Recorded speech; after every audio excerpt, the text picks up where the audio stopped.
इस्राएलियों को मिस्र की गुलामी से निकाला और सिनाई पर्वत पर जिसे 10 आज्ञा मिली, जो मसीही जीवन का आधार है। अब्राहम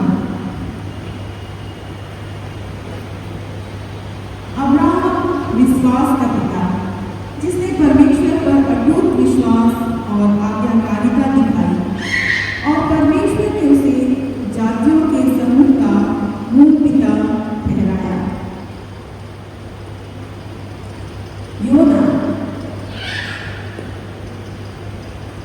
योना एक ऐसा भविष्य था जिसने परमेश्वर की आज्ञा का उल्लंघन किया, पर एक बड़ी मछली के पेट में 3 दिन और रात रहने के बाद उसने परमेश्वर की आज्ञा मानी और इनमें के 1,30,000 लोगों ने अपना मन फिराया।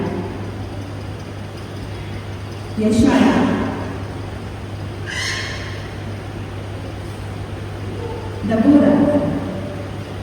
दबोरा एक नबिया थी जो इस्राएलियों का न्याय करती थी।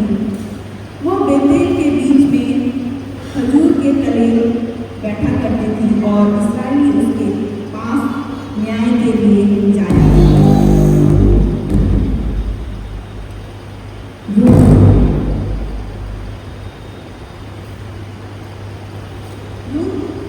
रूत एक मोआबी स्त्री थी जिसका विवाह एक इस्राएली पुरुष से हो जाता है।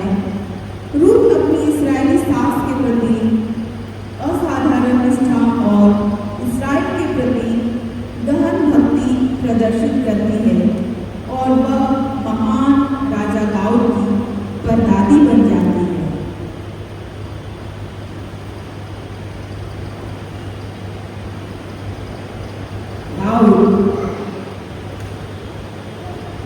यिशै का पुत्र दाऊद, जो परमेश्वर के मन के अनुसार था, जो वीणा बजाना जानता था, जो वीर योद्धा था और बात करने में बुद्धिमान और गुणवान भी था, और यहोवा उसके साथ था, जिसने गोफन और एक पत्थर से 6 हाथ लंबे गोलियत को सेनाओं के यहोवा के नाम से मार गिराया।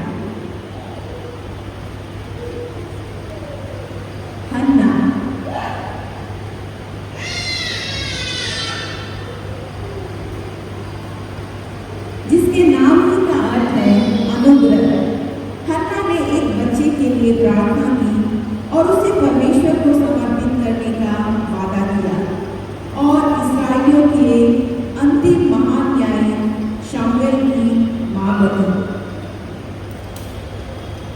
एस्थर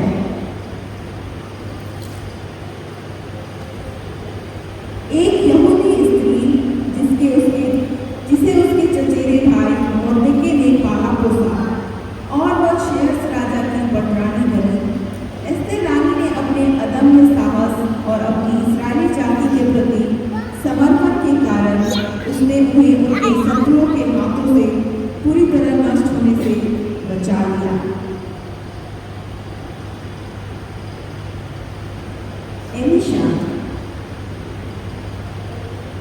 एलीशा एलिया भविष्यवक्ता के चेले और उत्तराधिकारी थे।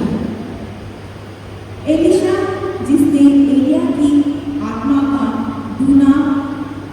दोगुना भाग पाया, और एलिया में जो आत्मा थी वही एलीशा पर ठहर गई। अब मैं रिक्वेस्ट करूँगी बच्चों से जो उन्होंने मेमोरी वर्ड्स याद की हैं वो बोलेंगे।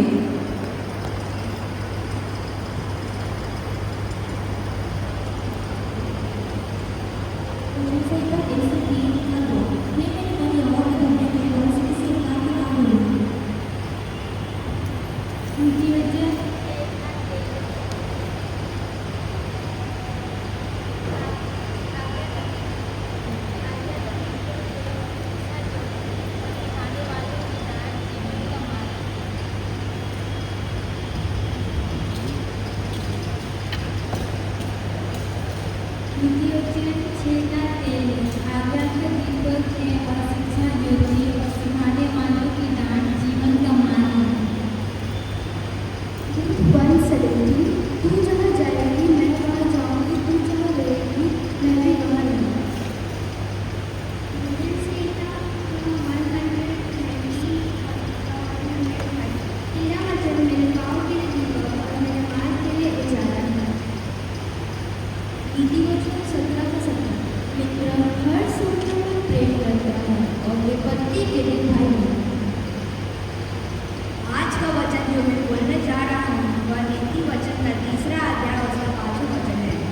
अपने मन का सारा